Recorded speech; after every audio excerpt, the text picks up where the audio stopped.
Aliyev, this is the dictator. By the way, Armenia is the only democratic country in this region here. I mean, and when you consider Iran, Turkey, and Azerbaijan, the Aliyev family have been ruling the country of Azerbaijan as dictators, and since the fall of the Soviet Union. Tayyip Erdogan took over Turkey in 2002 November, and he's been in power ever since, which that should have never happened. And he's been Islamicizing the country of Turkey and trying to fulfill his pan-Turkic goals to unite all the Turkic world. Armenia stands in its way to connect the Turkic world. That's why a lot of these things are happening. But Aliyev thinks that Armenia is his. Bizimdir, it's like ours, is what he's saying. And he's saying that it's an historical fact that Armenia is not really Armenia, and it's not part of Armenian land, and it's Azeri territory. Well, the sad thing is that this man is so self-deceived, and they have taught their people in Azerbaijan that all of the land is theirs, that they all believe it, because they actually don't study history from an objective point of view. They've weaponized archaeology, they've weaponized history, and they teach that there was this area called Caucasian Albania, and this is Albania region, and Armenians are not actually from here, they're actually from India, and the whole world is ours, basically, is what they're basically saying. Well, what's interesting is I just spent some time with Dr. Irving Finkel. He is a Assyriologist. He's the curator of the British Archaeological Museum. And I spent 4 days with him straight because I was learning how to read cuneiform and write cuneiform, and I can kind of write it now on a tablet. But that's beside the point. The point is we were studying Sumerian history, Babylonian history, Assyrian history, Urartian history, and basically Armenian history. This last week. And one of the things in the possession of the British Archaeological Museum is one of the oldest maps in the entire world. And it's a map of the world. It's called the Babylonian Map of the World. And it's a 6th century BC map, about 2,400 years ago. And on this map, this is cuneiform up here. What you notice is you have these circles right here. This represents the countries or tribes or peoples. And this one is translated as Armenia. Underneath that would be Assyria.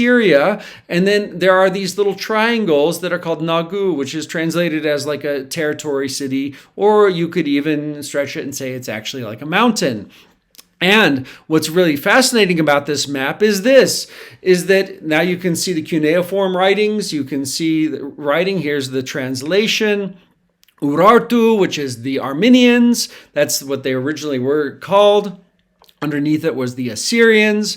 And what's fascinating about this is that these Nagus, the triangles, the one that's above the area where Armenia is located is Nagu 4. And what's interesting is that when you look at the back of this tablet right here, there's a description in cuneiform of all of the description of what this map here means. And on the back of the map, what it says is that here we have Armenia and you have Assyria. When you pass the Bitter River here, the Marartu Ocean, whatever you want to call it, but it's the Bitter River, and you go to the Nagu, there is what you can find there is you can find Parsiktu. And the Parsiktu is Noah's Ark. And that's been discovered from the ancient Babylonian description of Noah's Ark, the text that says that it was made from this thing called the Parsiktu, either the measurement or the material. And that was written in 1700 BC, the Babylonian account of Noah's Ark. And then you see here that you go to this region right here, and above it, you will find, after you pass Armenia, you will find on the mountains of Ararat, basically, Noah's Ark. And this stands in contrast to the lies that they tell their people that Armenia is not here, they're not native here, whatever. It's in fact, it's the opposite of the truth. As I started the video, it's the Azeris attacking Armenia, and it's the opposite is that the Azeris were never native to the region. Turkic people are not native to this region. Turkey and Turks in Turkey were never native. They are from southwestern China. Have you heard of the Uyghur people or Uyghur people? They came from there and they invaded into this region. And there has never been a country of Azerbaijan in the history of the world until the year 1918. The company of Coca-Cola is older than Azerbaijan, and so is my grandfather, who was born in 1896. So the reason I bring all of this up is because there's truth and there's lies. And the truth is that Joseph Stalin is the one that said that this region here, Artsakh, even though it's Armenian, Christian, should join Azerbaijan during the Soviet Union. And Azerbaijan was Muslim, and Azeri spoke a different language, and they also had a different religion.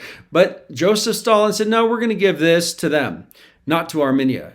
And so their entire basis to say this region is theirs is based on the authority of Joseph Stalin. And after the fall of the Soviet Union, Joseph Stalin's acts, his canons, his laws were invalid.